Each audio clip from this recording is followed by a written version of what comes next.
प्रारंभ में हेड और टेल का खेल हुआ जी। शैलेश जी, आजकल टेल का जमाना है या गेल का जमाना है? हाँ, गेल का जमाना। 4 पंक्तियां नेहा जी के लिए है। आपके माध्यम से कहना चाहता हूँ कि मन की चहल पहल लगती हो, आहा, बिल्कुल ताजमहल लगती हो।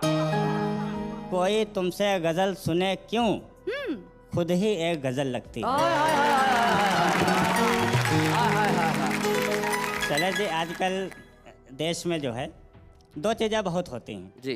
या तो क्रिकेट का बहुत महत्व है, दूसरा उल्लू का बहुत महत्व है, हाँ, और दोनों ही बहुत इम्पोर्टेंट हैं। जी जी जी। उल्लू हमारे देश का सबसे महत्वपूर्ण प्राणी होता है, रात में जागता है। हमारा घर जो धन धान्य होता है उल्लू के ही माध्यम से होता है। तो पहले मैं 4 पंक्तियों से उल्लू की चरण वंदना करना चाहता हूँ, यानी कि राष्ट्र की वंदना करना चाहता हूँ।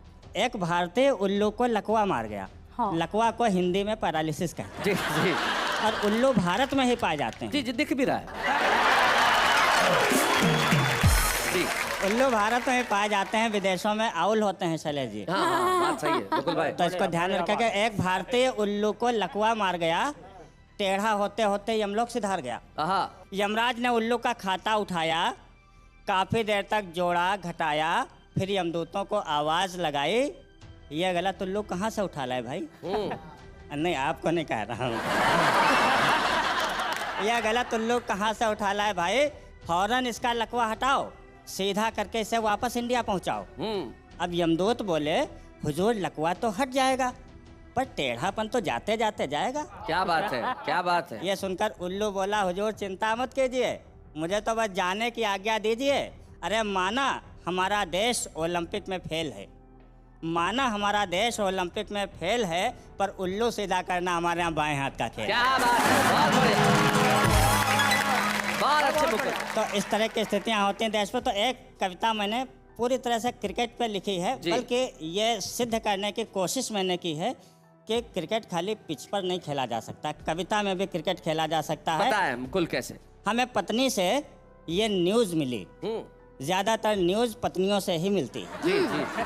देश का सबसे बड़ा न्यूज़ चैनल पत्नी ही होती है। मैं तो मेरे एक दोस्त ने मेरे को पूछा एक बार कि यार मुझे पूरे शहर को एक खबर देनी है, कम से कम समय में कैसे दूं? मैंने कहा अपनी पत्नी को बता दे। वो पड़ोसन को, फिर उसके आगे वो पड़ोसन को, फिर उसके आगे वो पड़ोसन को, तो सारे शहर को पता चल जाए।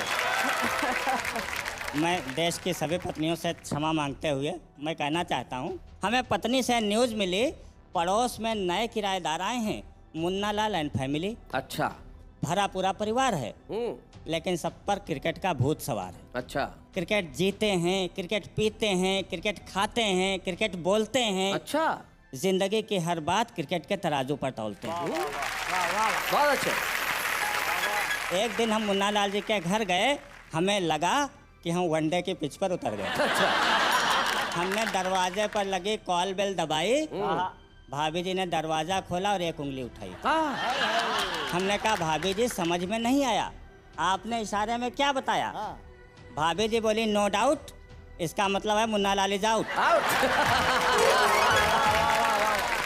हमने जिज्ञासा जताई, कब तक लौट के आएंगे मुन्ना लाल भाई? भाभी जी बोली, आपको सब कुछ पता चल जाएगा, मैं चौका लगाने जा रही हूँ किचन। क्या बात है। भाभी जी बोली, आपको सब कुछ पता चल जाएगा, मैं चौका लगाने जा रही हूँ, आगे का आंखों देखा हाल मेरा बेटा बताए। आंखों देखा हाल, भाई क्या बात है। इतने में मुन्ना लाल जी का बेटा एक टप्पा खा के प्रकट हुआ। बहुत अच्छे। ऑफ स्पिन लेते हुए मेरे से निकट हुआ। अच्छा। बोला, अंकल जी बाउंड्री पर क्यों खड़े हैं? बहुत अच्छे। बोला, अंकल जी बाउंड्री पर क्यों खड़े हैं? अंदर आइए, एक कप चाय आगे बढ़ के उठाइए। बहुत अच्छे। मैंने ड्राइंग रूम में प्रवेश किया, मुन्ना लाल जी के कुत्ते ने मेरी तरफ फेस किया। मैं वैसे ही आश्चर्य में पड़ा था, देखा कुत्ता हेलमेट पहने खड़ा था। मैंने जिज्ञासा जताई, कुत्ते ने हेलमेट क्यों पहन रखा है भाई? लड़का बोला, अंकल जी हेलमेट से इसका मुंह कवर हो जाता है। हाय हाय, कवर। बहुत अच्छे। हेलमेट से इसका मुंह कवर हो जाता है, वरना ये बैक फुट पे आके लेग कटर हो जाता है। बहुत अच्छे, बहुत बढ़िया मुकुल। इतने में चाय आ गई, हमारी नजर मुन्ना लाल जी के छोटे बेटे से टकरा गई। छोटे बेटे पर क्रिकेट का बुखार सबसे ज्यादा चढ़ रहा था। कापी किताबें हवा में उछाल उछाल के पढ़ रहा था। अच्छा। हमने फिर से उत्सुकता जताई, ये हवा से क्या बातें कर रहा है भाई? लड़का बोला, अंकल जी आपको इतना भी नहीं देख रहा है, ये तो न्यूटन के गति के नियम सीख रहा है। अच्छा। इसे क्रिकेट का कोई चस्का नहीं है, ये तो चेक कर रहा है कि पृथ्वी का गुरुत्वाकर्षण केंद्र तो खिसका नहीं है। क्या बात है। यह सुनकर मेरा दिमाग चकराया। मैं किसी 12वें खिलाड़ी की तरह वापस पवेलियन आया। क्या बात है। अगले दिन मुन्ना लाल जी टकराए। हमने उन्हें उनके घर के क्रिकेट के सारे वाक़ये बताए। मुन्ना लाल जी बोले, महान जी आपका कहना 100% करेक्ट है, लेकिन क्रिकेट का पूरे देश पर साइड इफेक्ट है। लेकिन क्रिकेट का पूरे देश पर साइड इफेक्ट है, और साइड इफेक्ट क्या है कि लॉन्ग ऑन नेता शॉर्ट लेग पर पड़े हैं। वाह वाह वाह, बहुत अच्छे, बहुत बढ़िया। लॉन्ग ऑन नेता शॉर्ट लेग पर पड़े हैं, पुलिस वाले नॉन स्ट्राइकिंग एंड पर खड़े हैं। क्या बात है, बहुत अच्छे। पुलिस वाले नॉन स्ट्राइकिंग एंड पर खड़े हैं। नैतिकता कुटिलता का पावर प्ले सह रही है। क्या बात है भाई, वाह, बहुत बढ़िया, बहुत अच्छा मुकुल, बहुत अच्छा। नैतिकता कुटिलता का पावर प्ले सह रही है, और बेरोजगारी गेल के छक्कों की तरह बह रही है। क्या बात है, वाह वाह, बहुत बढ़िया।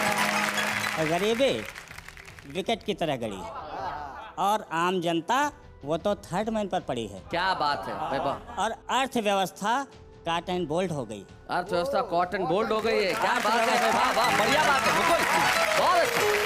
अर्थव्यवस्था कॉट एंड बोल्ड हो गई है, और ईमानदारी बोल्ड हो गई है। हाय हाय हाय, क्या बात है। तो मित्र, यही है क्रिकेट का लोकतांत्रिक चित्र। बुरा मत मानिएगा बताते हुए खल रहा है, पर आजकल हमारा देश किसी थर्ड अंपायर के भरोसे चल रहा है। क्या किसी बात है, थर्ड वाह अंपायर वाह के वाह। भरोसे।